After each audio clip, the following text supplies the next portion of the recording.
Sir, आज आप एक कार्यक्रम में यहाँ पर आए हुए हैं। एक आपके सेना के जवान हैं जो रिटायर होकर के आए हैं, क्या कहना चाहेंगे इससे? जी सभी को मेरा जय हिंद। मैं मेजर प्रभाकर यहाँ हमारे द वॉरियर सैनिक परिवार गोंडा का एक सदस्य हूँ और अपने सैनिक संगठन की अगुवाई में आज हम अपने हवलदार अरुण कुमार चौबे जी का स्वागत समारोह कर रहे हैं, जिसमें सिर्फ फौजी ही नहीं बल्कि समाज के सभी तबके के लोग आए हुए हैं, जैसा कि आप देख सकते हैं। और मैं ये बोलूँगा, ये समाज से अपील भी करूँगा कि इस सम्मान समारोह को एक सैनिक की फौज से विदाई के रूप में कम, बल्कि एक फौजी की समाज सेवा के योगदान में नई पारी की शुरुआत के रूप में ज्यादा देखें, क्योंकि एक फौजी कभी रिटायर नहीं होता है, उसकी वर्दी रिटायर होती है। एक फौजी की नौकरी खत्म हो सकती है लेकिन उसकी जिम्मेदारी नहीं खत्म हो सकती है। और आज यहाँ हवलदार क्लर्क अरुण कुमार चौबे जी जो 2 दशक से ऊपर देश सेवा करके आए हैं, ये निश्चित रूप से राष्ट्र की धरोहर हैं, समाज की पूंजी हैं। तो मैं मीडिया बंधु से और उनके द्वारा समाज से, गोंडा जनता की सम्मानित जनता से यही अपील करूंगा कि ऐसे फौजी भाई को रिटायर्ड फौजी के रूप में कम और समाज की पूंजी के रूप में देखें। उनका जो अनुभव है, जो ईमानदारी है, कर्तव्य निष्ठा है, या उन्होंने इस सेवा के दौरान, देश की सीमा की सुरक्षा के दौरान जो उन्होंने अपने अनुभव एकत्र किए हैं, चाहे वो सुरक्षा से संबंधित हो, उनकी निर्णय लेने की क्षमता हो, कठिन परिस्थितियों में सही निर्णय लेने की क्षमता हो, जो देश के सम्मान को आगे रखती आई है, और जो एक टीम भावना का उन्होंने विकास किया है अपने अंदर, ये सारे गुणों को क्या हमारा समाज, क्या हमारे गोंडा जिले में इसका अच्छे से उपयोग हो रहा है? और अगर नहीं तो मैं ये निवेदन करूंगा कि ऐसे फौजी भाई, ऐसे सैनिकों को आप समाज निर्माण में, युवाओं को सही दिशा देने में और यहाँ के छात्र छात्राओं को अच्छा डायरेक्शन पकड़ाने में, चाहे ट्रेनिंग से रिलेटेड हो, चाहे वो रिटर्न हो या ऑन ग्राउंड ट्रेनिंग हो, उसमें जरूर उपयोग करें। निश्चित रूप से ये बहुत ही बड़ा योगदान होगा। कहीं ना कहीं देखा जाए तो आप सैनिक के परिवारों के लिए आप मुद्दा उठाते रहते हैं, ऐसे में सरकार से आपकी क्या अपेक्षा है? सरकार से अपेक्षा बहुत ही है, लेकिन मैं बहुत कुछ यहाँ नहीं बोल सकता हूँ। कुछ मुख्य बिंदु के बात करूंगा।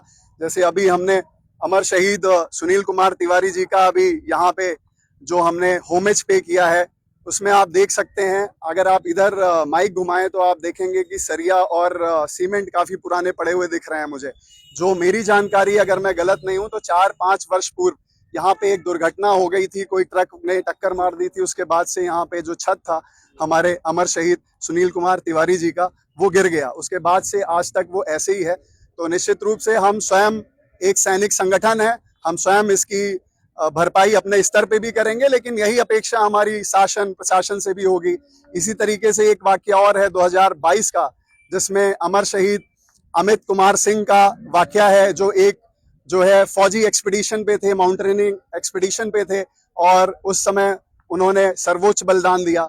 उनके उस समय भी शासन प्रशासन ने काफी वादे किए थे, जैसे कि उनके नाम पे कोई सड़क मार्ग रखा जाएगा, उनके नाम पे स्मारक बनेगा। लेकिन आजकल मतलब जो मुझे सूचना है, कहीं भी ऐसा स्मारक नहीं बना है। जो स्मारक हैं, जैसे अमर शहीद सुनील कुमार तिवारी जी जैसे, उनका कम से कम रख रखाव अच्छे से हो। ये सारे कुछ मुद्दे हैं।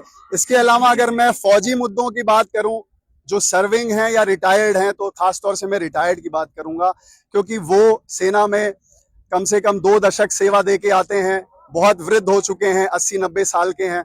उनके लिए यहाँ पे जो ECHS की सुविधा होती है, जो ex serviceman contributory health scheme होती है, उसका पॉली क्लिनिक गोंडा में जरूर है, लेकिन उससे रिलेटेड कोई भी गोंडा का अस्पताल इम्पैनल नहीं है। यानी कि सर्दी, बुखार, जुकाम, नॉर्मल पेट खराब के अलावा अगर कुछ बड़ी दिक्कत है किसी फौजी को, तो गोंडा जिले में इलाज नहीं हो सकता।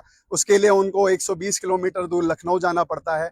तो ये एक मुख्य विषय है। इसके अलावा अगर ग्रोसरी की बात करें, जो आप लोग जानते होंगे कि सैनिकों को टैक्स फ्री कुछ ग्रोसरी यानी किराना का सामान जो मिलता है, उसके लिए भी अगर गोंडा का सैनिक अयोध्या या लखनऊ जाके वो चीज खरीदने जा रहा है, ला रहा है, तो उसको बचेगा क्या? तो निश्चित रूप से एक मोबाइल डिपो यानी कैंटीन की सुविधा यहाँ पे होनी चाहिए। तो ये कुछ मुख्य मुद्दे हैं। इसके अलावा बाकी आज हम पुनः एक बार फिर से अपने हवलदार क्लर्क अरुण कुमार चौबे जी को बहुत बहुत बधाई देंगे कि उन्होंने बहुत कर्तव्य निष्ठा, ईमानदारी, समर्पण के साथ 2 दशक से ऊपर 24 साल तक देश की सेवा दी है। और निश्चित रूप से आज ये फौज से रिटायर हो रहे हैं, लेकिन ये फौजी आज आपके समाज को मिल रहा है। तो समाज से यही अपील है, गोंडा की सम्मानित जनता से यही अपील है कि इनके अनुभव, इनकी ईमानदारी और इनके जो नेतृत्व क्षमता जो इन्होंने विकसित किया है पिछले 2 दशक से ऊपर, उसका उपयोग करें समाज के निर्माण, छात्र छात्राओं और युवाओं को सही दिशा देने में, जिससे हमारा गोंडा जिला और आगे बढ़े। बहुत बहुत धन्यवाद। जय हिंद।